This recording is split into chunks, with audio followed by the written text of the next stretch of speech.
Assalamualaikum warahmatullahi wabarakatuh. Kami dari kelompok 8 kelas ayat dan hadis ekonomi A dengan nama anggota Zakia Mubarak NIM 43200049, Aisyah NIM 43200051 dan Vina Maufirotus Zahro dengan NIM 43200055. Pada kesempatan kali ini kami akan mempresentasikan hasil diskusi kami tentang ayat dan hadis tentang riba dan akad-akad non-syariah. Dengan pokok pembahasan, yang pertama pengertian riba, yang kedua sebab dilarangnya transaksi, yang ketiga bentuk-bentuk transaksi yang dilarang, dan yang terakhir ayat dan hadis tentang transaksi yang dilarang. Baik, yang pertama yaitu pengertian riba.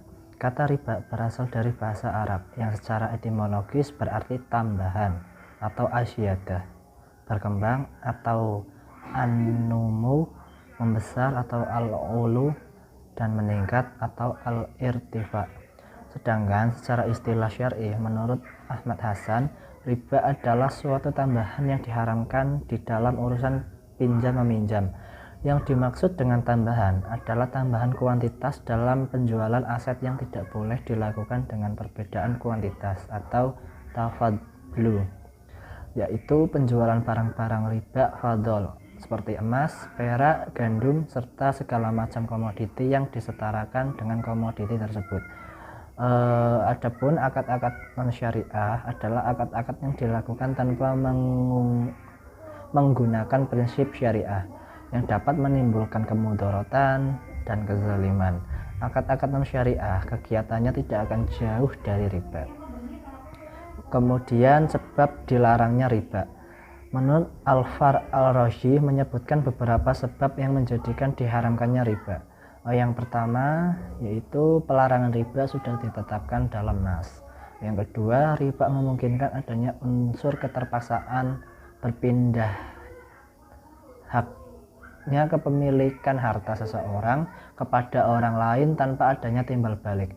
Keuntungan yang diperoleh peminjam juga tidak bersifat pasti, serta pemungutnya tidak melihat resiko peminjam.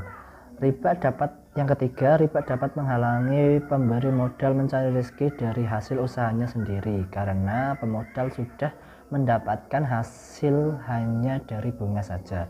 Yang keempat, masyarakat akan cenderung lebih sering meminjam uang walaupun dengan bunga yang tinggi jika riba diperbolehkan. Hal ini berdampak merusak tatanan hidup saling tolong-menolong. Yang kelima, akan terjadi kesenjangan antara pemodal dan peminjam. Pemodal akan semakin kaya dan peminjam semakin miskin. Bentuk yang berikutnya bentuk transaksi yang dilarang. Yang pertama dilarang haram li zatihi. Suatu transaksi dilarang karena objek atau jasa yang ditransaksinya memang dilarang atau haram untuk ditransaksikan. Dengan kata ini dinamakan haram li zatihi. Misalnya minuman keras, bangkai, daging babi, dan sebagainya. Yang kedua, haram selain zatnya, haram li ghairihi. Yang poin pertama, melanggar prinsip antaradin minkum atau sama-sama suka, seperti contohnya tadlis. Secara bahasa, tadlis artinya al-hida wa al-ibham wa at-tamwiyah atau penipuan, kecurangan, penyamaran, dan penutupan. Para ahli fikih mengartikan tadlis di dalam jual beli adalah menutupi aib barang yang ditransaksikan. Poin kedua, melanggar prinsip la tadlimun wa la tadlamun atau jangan mendolimi dan jangan terdolimi. Contohnya horor atau transaksi yang tidak pasti, ihtikar, penimbunan barang, bayan naji atau rekayasa permintaan, riba, masyir atau perjudian, dan riswah atau suap menyuap. Poin ketiga, transaksi yang tidak lengkap akadnya. Transaksi yang tidak lengkap akadnya dibagi menjadi dua, yaitu yang pertama terjadi ta'alluq atau jual beli bersyarat, dan yang kedua 2 in 1 atau syafqatain fi al-syafqah. Sedangkan penjelasan lengkap mengenai transaksi yang melanggar prinsip la tadlimun wa la tadlamun, yaitu yang pertama horor. Horor artinya keraguan atau tindakan yang bertujuan untuk merugikan pihak lain. Suatu akad mengandung unsur horor karena tidak ada kepastian baik mengenai ada atau tidak ada objek akad, besar kecil jumlah, maupun menyerahkan akad tersebut.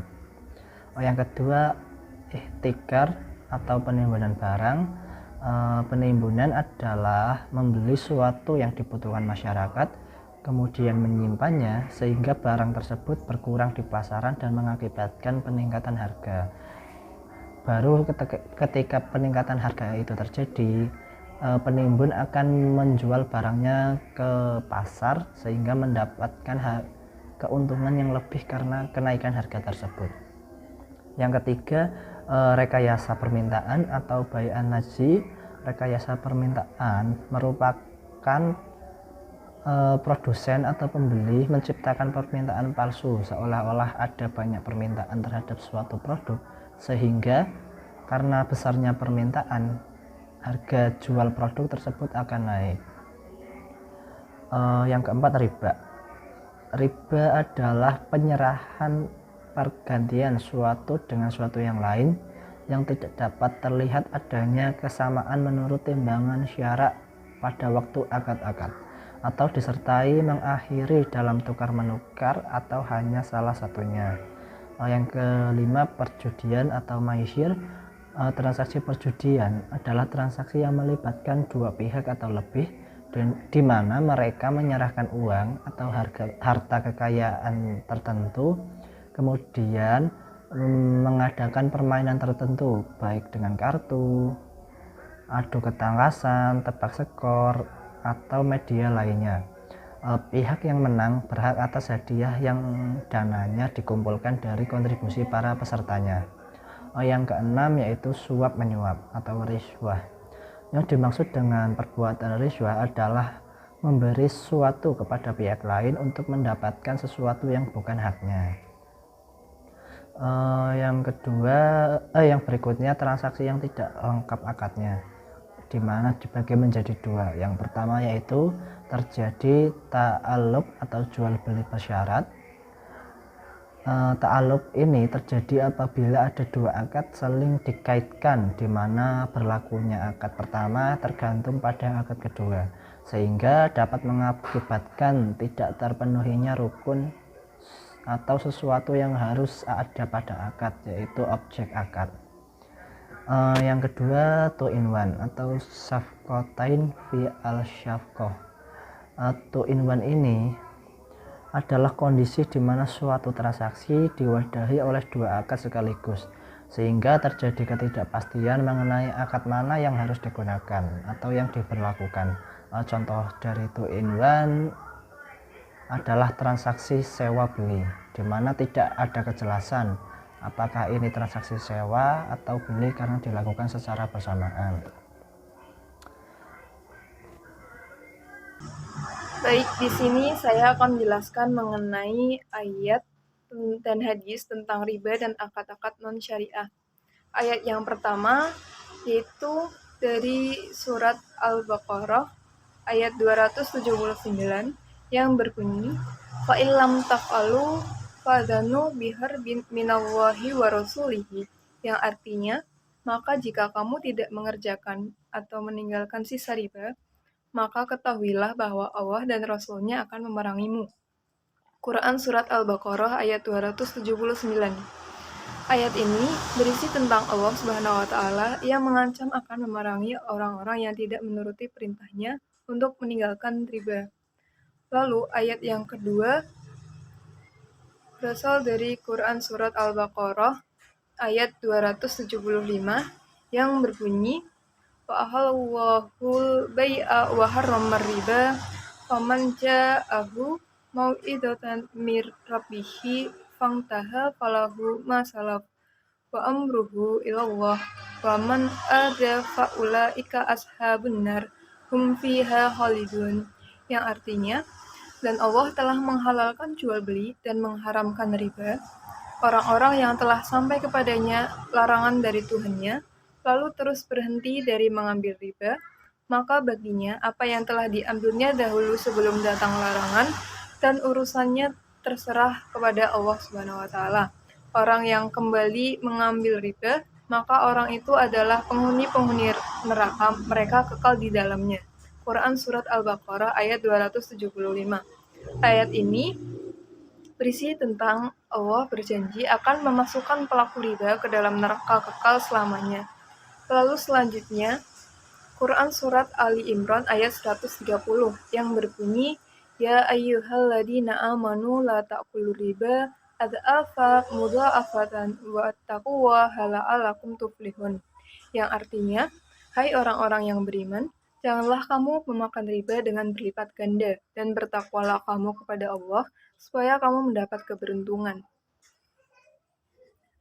Ayat ini berisi penjelasan tentang kepastian haramnya riba dan menjelaskan ketercelaan riba yang di dalamnya terdapat kezaliman yang menyebabkan utang semakin menumpuk dan akhirnya orang yang berutang tidak mampu melunasi hutangnya. Lalu selanjutnya, hadis tentang riba dan akad-akad non-syariah. Hadis pertama, yaitu dari hadis riwayat Ahmad yang berbunyi, Ma doharo fi qaumi riba wazana illa ahalla bi anfusihim iqaballahi azza wa jalla, yang artinya tidaklah tampak pada suatu kaum riba dan perzinaan melainkan mereka telah menghalalkan bagi mereka mendapat siksa Allah azza wa jalla. Hadis ini berisi tentang suatu kaum yang melakukan praktik riba dan zina kelak akan mendapat siksa dari Allah Subhanahu wa Ta'ala. Lalu selanjutnya, hadis riwayat Ahmad dan Al-Baihaqi yang berbunyi, dirhamu riba ya'kuluhu rajulu wa huwa ya'lamu asyaddu min sittati wa salasina zaniyatan, yang artinya, 1 dirham yang dimakan oleh seseorang dari transaksi riba, sedangkan dia mengetahui lebih besar dosanya daripada melakukan perbuatan zina sebanyak 36 kali. Hadis riwayat Ahmad dan Al-Baihaqi. Hadis ini berisi tentang dosa riba yang lebih besar dari zina. Lalu selanjutnya hadis yang terakhir yaitu dari hadis riwayat Muslim yang berbunyi, La'ana Rasulullah sallallahu alaihi wasallam akil riba wa mukilahu wa katibahu wa syahidaihi wa qala hum sawa'un, yang artinya Rasulullah mengutuk orang yang makan harta riba, yang memberikan riba, penulis transaksi riba, dan kedua sanksi transaksi riba. Mereka semuanya sama berdosa. Hadis riwayat Muslim. Hadis ini berisi tentang laknat untuk para pelaku riba. Begitu besarnya dosa riba, pantas Rasulullah melaknat pelakunya. Nah, begitulah penjelasan dari kelompok kami. Selebihnya saya serahkan kepada moderator. Itu dia penjelasan dari kelompok kami. Sekian, bila ada salah kata mohon dimaafkan. Terima kasih. Wassalamualaikum warahmatullahi wabarakatuh.